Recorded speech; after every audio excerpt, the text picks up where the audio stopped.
here, and then we're going to kind of walk through this lab. It is going to be a little bit of a demo, and it's not going to be as great as the whole thing because I can't hold up a whole sheet, and I couldn't get the recording of the students. It was a lot. Let me run and tell that. So go ahead. Oh, let me go back. So go ahead and make sure to get that locked in, and then get this all read, and then that way you'll know what's going on. So pause the screen and do that.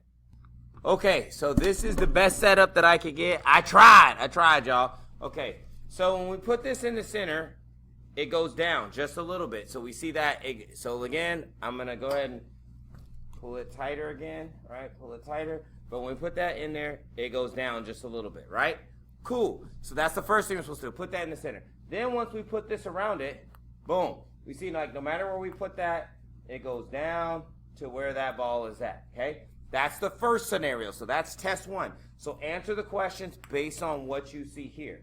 All right, cool. I'm going to pause and I'm going to set up for test number 2. So you answer the questions for test number 1. All right, so test number 2 says put a ping pong ball in there, right? Cool. Now it says place a croquet ball a little bit away from that. Boom. And you kind of see what happens there. So again, we'll place this ping pong ball here. Let's just see where we're going to place it. Place it there. And then when we place, you see that, the ping pong ball, and this doesn't work exactly like that, but the ping pong ball goes to the actual croquet ball. So like wherever we put this thing here, and I'm going to try to stretch this thing out again. It's cool. But wherever we put it, boom. The ping pong ball goes to the croquet ball. Okay, cool. Answer the questions for test number 2. Let's go to test number 3. I'm going to pause it, reset up for test number 3. You answer the questions for test number 2.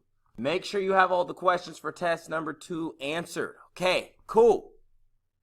Now we are going to put 2 croquet balls and see what happens. So it says a small distance apart. Let's see if I put them further distance apart, what happens. Boom. Uh-oh. I don't want my chairs to collapse. Let's try that again. Let's try this over here and see what happens. Boom. As you can see, hold on. Straighten that thing out as much as possible. And I know this is not perfect. Boom. Let's see. Yes. So they go and they connect to each other. So that is test number 3. So answer test number 3 according to what you just saw, and then go ahead and make the conclusion. So go ahead and do test 1, 2, 3.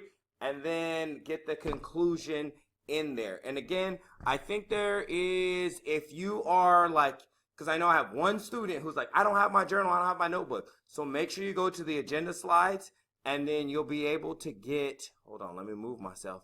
You'll be able to get this slide here, and then you can answer all your questions, because all the questions are on this slide here, and it is in the agenda slides. For everyone else who has your notebook, just answer it on pages 83 and 84. So get through all of the conclusion questions, right?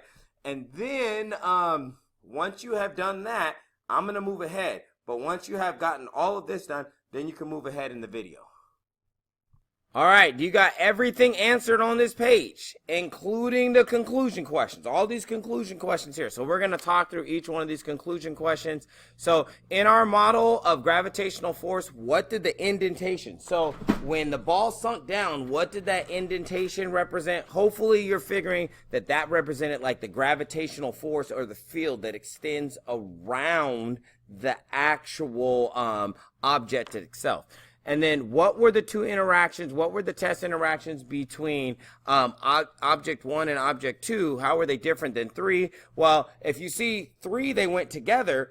In 1 and 2, it seemed like the object with the bigger mass went closer. The object with the bigger mass didn't move, and the object with the smaller mass came to it, right? So you kind of saw that kind of thing.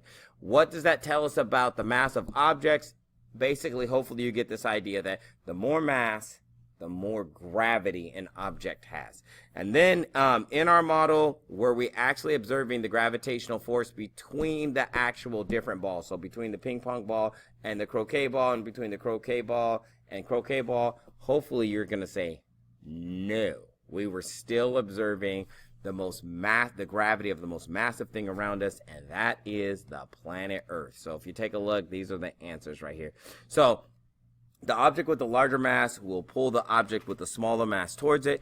In the first two tests, the ping pong ball rolled towards the croquet ball. And in third test, the two croquet balls rolled towards each other. And then the strength of the gravitational field of the ball, right? And then also the last thing there is, no, we were actually observing the pull of Earth's gravity. But the shape of the sheet and the motion of the ball illustrate how gravitational attraction between objects would look like if you could observe it on Earth, right? So that's kind of what it looks like. So that is everything that you need to do for today. Make sure that you have all these other things answered. Make sure you have labels. Make sure you've drawn your labels. Make sure make sure you've drawn your diagrams. Make sure they're labeled. Make sure you got arrows and all of those things. We will submit this later. So make sure you got all of this ready to